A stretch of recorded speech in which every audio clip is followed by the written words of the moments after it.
பண கஷ்டம் இருந்தாலும் பரவால்ல. அது வேணாம்.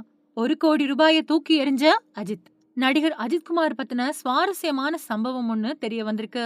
கோலிவுட்டோட டாப் 3 ஹீரோக்கள்ல ஒருத்தர் அஜித் குமார். சினிமா பின்னணி இல்லாம சினிமாவுக்குள்ள வந்த அவரு இதுவரைக்கும் 61 படங்கள்ல நடிச்சிருக்காரு. அதுல வெற்றியும், தோல்வியும் சரிபாதியா இருக்குது. இருந்தாலும் தன்னம்பிக்கைய விடாத அவரு தொடர்ந்து நடிச்சு தனக்குன்னு தனி ரசிகர் பட்டாளத்தையே உருவாக்கி வச்சிருக்காரு. விடாமுயற்சி, குட் பேட் அக்லி அப்படின்னு வரிசையா படங்கள்ல நடிச்ச அஜித்குமார் இப்போ கார் ரேஸ்ல ரொம்பவே பிஸியா இருக்காரு. இந்த நிலையில பண கஷ்டத்துல இருந்தப்போ தன்னை தேடி வந்த ₹1,00,00,000 வேணாம் அப்படின்னு அஜித் சொன்ன சம்பவம் தெரிய வந்திருக்கு. அதாவது ஒரு தடவை பெப்சி விளம்பரத்துல நடிக்க சொல்லி அஜித்துக்கு ஆஃபர் வந்திருக்கு.